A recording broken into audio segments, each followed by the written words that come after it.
Hey everybody, it's me again, back with another few minutes on writing. In my last video, I talked about self-doubt and how it can get in the way of our writing. Everybody pretty much knows the story of Stephen King, how when he was writing Carrie, he actually threw the manuscript in the trash. His wife retrieved it. If you know the writer Madeleine L'Engle, then you know her story. When she was 40, she received a rejection letter for another novel. She had received a whole bunch of rejection letters for 2 children's books. And so she decided on her 40th birthday that she wasn't going to write anymore. And in Circle of Quiet, she wrote about that experience. She had this to say: "This was an obvious sign from heaven that I should stop trying to write. All during the decades of my 30s, I went through spasms of guilt because I spent so much time writing. Because I wasn't a good New England housewife and mother. When I scrubbed the kitchen floor, the family cheered. I couldn't make a decent pie crust. And with all the hours I spent writing, I was still not pulling my weight financially." So L'Engle on that day decided to cover a typewriter. She was not going to write again. But as she did that, a story about failure began to emerge. So she had this to say: "I uncovered my typewriter. In my journal, I recorded this moment of decision, for that's what it was. I had to write. I had no choice in the matter. It was not up to me to say I would stop, because I could not. It didn't matter how small or inadequate my talent. If I'd never had another book published, and it was very clear to me that this was a real possibility, I still had to go on writing." In that moment, Madeleine L'Engle declared herself a writer. Stephen King, when his wife put his manuscript back on his desk and he picked it up and continued, he declared himself a writer. And that's what we writers have to do. In times of self-doubt, no matter what's going on, we have to declare ourselves writers. We have to decide that we are writers. Gloria Naylor did not consider herself a writer until she had finished Linden Hills. This is what she had to say. So that's why I did that. I did not see one book making me a writer. It was never, ever in my mind. This is what I was saying before about how I separate what people say and how I feel.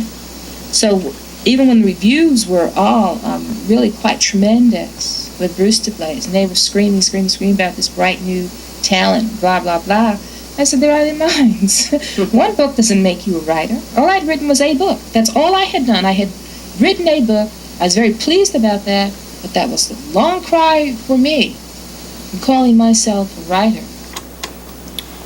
So it depends on what you feel. She did not consider herself a writer when she'd written Brewster Place, even though it had great reviews. It wasn't until she had written Linden Hills that she decided to call herself a writer. But even still, she kept writing no matter what. Even though she didn't call herself a writer, she was a writer. I want you to hear Toni K. Bambara. She talks about how writing just kind of took her over. It's only been in the last few years that I've gotten very serious about writing. That is to say, writing has gotten very serious with me, and it has become a more and more a central activity in my life. I'd always thought of myself as a teacher who writes, a social worker who writes, a youth worker who writes, a mother who writes. Now I'm a writer. And I think in the next few years, I may experience some difficulty in publishing simply because I'm the output.